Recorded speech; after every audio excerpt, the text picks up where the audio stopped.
नमस्कार, आप देख रहे हैं कैपिटल टीवी बिहार और मैं हूं आपके साथ प्रिया बिस्ट। और अब वक्त हो चला है आज की स्पेशल रिपोर्ट का। आज स्पेशल रिपोर्ट में जानेंगे हाल है बिहार का। बिहार की सियासत में कुछ वक्त से हलचल थी, अब वो बड़े प्लान का रूप ले रही है। तो क्या है नीतीश कुमार के खिलाफ उनके ही कुनबे की तरफ से कोई मास्टर प्लान बनाया जा रहा है जिससे लाठी भी न टूटे और सांप भी मर जाए? इस पूरी रिपोर्ट में पूरे सिलसिलेवार तरीके से आपको समझाएंगे, जानेंगे कि इस बात में कितनी सच्चाई है और कितना फसाना। जानने के लिए क्रोनोलॉजी पर ध्यान दीजिए। नीतीश के इनकार करने के बावजूद बार बार आरजेडी और जेडीयू के नेता उन्हें विपक्ष का पीएम फेस बता रहे हैं। नीतीश साफ कर चुके हैं कि उन्हें पीएम फेस की रेस से दूर रखा जाए, फिर भी आरजेडी का प्लान इससे अलहदा है। क्या सच में आरजेडी अपने मुख्यमंत्री को केंद्र की राजनीति में कूदने के लिए उकसा रही है? और अगर ऐसा है तो आखिर वो मकसद क्या है जिसके लिए आरजेडी अपने सबसे बड़े रोड़े को बिहार की सियासत से उखाड़ फेंकना चाहती है? ये समझने के लिए सबसे पहले आपको इन 4 सवालों पर नजर डालनी होगी। नीतीश को बिहार से बाहर भेजने की आरजेडी में बेचैनी क्यों? नीतीश के इनकार के बावजूद क्यों लगते हैं पीएम फेस के नारे? जिस आरजेडी के पास एक भी सांसद नहीं, वो क्यों फुदक रहा है? बीजेपी से टकराकर आरजेडी जेडीयू देख चुके हैं, फिर भी नीतीश कुमार को क्यों ढकेलना चाहती है आरजेडी? नीतीश कुमार को बिहार से बाहर भेजने के लिए आरजेडी इतना बेचैन क्यों है? जेडीयू भी आरजेडी के साथ सुर तार मिलाने में पीछे नहीं। नीतीश को पीएम मटेरियल से लेकर पीएम के दावेदार तक बताने कहने के संकेत क्या हैं? अगर सब कुछ नीतीश की शुभेच्छा से है तो फिर नीतीश कुमार के बारे में इनकार के मायने क्या है? जिस आरजेडी के पास अभी एक भी सांसद लोकसभा में नहीं है और 2 बार नरेंद्र मोदी से टकराकर वो अपनी हाल हैसियत देख चुकी है, वो किसको पीएम किस कुबत से बना सकता है? ऐसे ही सवालों पर बिहार की सियासी महकमे में खूब चर्चा हो रही है। नरेंद्र मोदी 2014 और 2019 में बीजेपी के घोषित पीएम फेस थे। उनसे बिहार के अकेले जेडीयू और आरजेडी पहली बार यानी 2014 में टकरा चुकी है। नीतीश को तो सफलता के नाम पर 2 ही सीटों पर जीत हासिल हुई थी।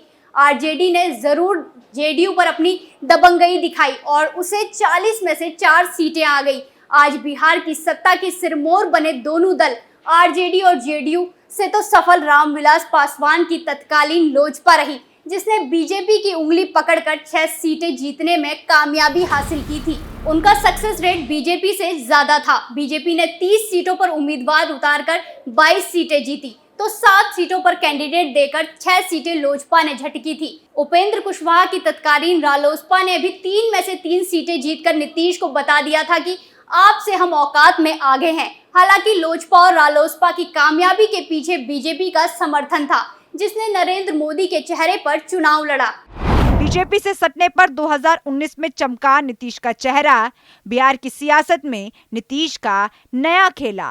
2014 में बुरी तरह मात खाने के बाद 2019 के लोकसभा चुनाव के वक्त नीतीश कुमार बीजेपी के साथ आ चुके थे। बीजेपी ने अपना नुकसान कर नीतीश को जबरदस्त फायदा दिखलाया। सबसे पहले 2014 में अपनी जीती हुई 22 सीटों में से बीजेपी ने 5 नीतीश कुमार के जेडीयू के लिए खाली कर दी। बराबर सीटों पर लड़कर नीतीश अपने 16 लोगों को लोकसभा भेजने में कामयाब रहे थे। नीतीश को भ्रम हुआ कि उनका जादू अब भी बरकरार है। इसका असल एहसास उन्हें 2020 के बिहार विधानसभा चुनाव के दौरान हुआ, जब बीजेपी के बराबर सीटों पर लड़ने के बावजूद उनके 43 उम्मीदवार ही विधानसभा पहुंच पाए थे। सबसे मजेदार पहलू ये रहा कि आरजेडी को जनता ने 2019 में एक भी सीट नहीं दी थी। जिसके पास एक सांसद नहीं, उसी को प्रोजेक्ट किया जा रहा है पीएम फेस। साधारण शब्दों में कहें तो 2019 लोकसभा चुनाव में एक भी सीट नहीं मिल पाने के बावजूद आरजेडी की ओर से बार बार नीतीश कुमार को पीएम फेस बताने की कोशिश की जा रही है। 2 दिन पहले ही आरजेडी ने एक पोस्टर लगाया था जिसमें नीतीश को पीएम के रूप में दिखाया गया। हालांकि बाद में ये पोस्टर हटा लिया गया। शायद महागठबंधन के वरिष्ठ नेता होने के नाते नीतीश ने ही पोस्टर हटाने की सलाह दी हो। ये संभावना इसीलिए जताई जा रही है कि दिल्ली से लौटने के बाद नीतीश को पीएम बनाने के नारे उनकी पार्टी जेडीयू के लोगों ने लगाए, तो उन्होंने हाथ जोड़कर ऐसा न करने की अपील की थी। चुनावी रणनीतिकार से जेडीयू के राष्ट्रीय उपाध्यक्ष तक का सफर तय करने वाले प्रशांत किशोर उर्फ पीके आरजेडी और नीतीश कुमार की आलोचना से अब परहेज नहीं करते हैं, इसीलिए कि अब उनका जेडीयू से कुछ लेना देना नहीं है। उल्टे उन्होंने जन सुराज नामक एक संगठन बना लिया है और बिहार के गांव-गांव की पदयात्रा में फिलहाल लगे हुए हैं। वो आरजेडी और जेडीयू के शासन की आलोचना में कोई कसर नहीं छोड़ते। हालांकि उनके निशाने पर पीएम मोदी भी कई बार रहते हैं। प्रशांत ने भी कहा है कि आरजेडी को पहले अपनी औकात देखनी चाहिए कि जिसे पिछले लोकसभा चुनाव में एक सीट नहीं मिल पाई, वो पीएम बनाने की घोषणा कर रहा है। नीतीश को केंद्र भेजना है सिर्फ बहाना, कहीं आरजेडी का निशाना सीएम की कुर्सी पर तो नहीं। आरजेडी की कमान अभी डिप्टी सीएम तेजस्वी यादव संभाल रहे हैं। विधानसभा के बजट सत्र में उन्होंने साफ कर दिया था कि वो सीएम बनना नहीं चाहते। उससे पहले भी उन्होंने कहा था कि उन्हें सीएम बनने की हड़बड़ी नहीं है। इसी क्रम में वो ये भी बता गए कि नीतीश कुमार को भी पीएम नहीं बनना है। हालांकि नीतीश कुमार खुद ये बात कई बार कह चुके हैं कि उन्हें पीएम नहीं बनना है। इसके बावजूद आरजेडी के पोस्टर में नीतीश को पीएम के रूप में दिखाने का औचित्य क्या है? जगदानंद सिंह का ये कहना कि नीतीश पीएम बनकर रहेंगे, उन्हें लालू ने जीत का टीका लगा दिया है। आरजेडी विधायक सुधाकर सिंह की जुबान नीतीश कुमार की आलोचना में अब भी बंद नहीं हो रही है।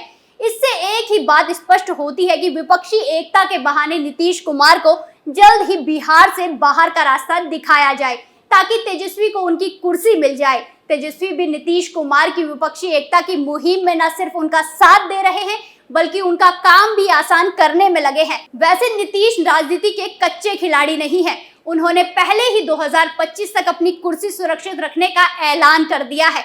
वो देखना चाहेंगे कि विपक्षी एकता का स्वरूप कैसा आकार लेता है, उन्हें किस भूमिका में विपक्ष रखना चाहता है। सारी परख पड़ताल के बाद ही वो कोई घोषणा करेंगे। अभी तक की स्थिति उन्हें अनुकूल नहीं लगती। शायद यही वजह है कि वो पीएम बनने की बात को नकार रहे हैं। नीतीश के इनकार के बावजूद बार बार आरजेडी और जेडीयू के नेता उन्हें विपक्ष का पीएम फेस बताने से बाज नहीं आ रहे हैं। कभी पोस्टर लगाते हैं तो कभी नारे। विपक्षी एकता के बहाने क्यों नीतीश को बिहार से बाहर भेजने पर आमदा है आरजेडी। इस खबर में फिलहाल इतना ही। देखते रहिए कैपिटल टीवी बिहार।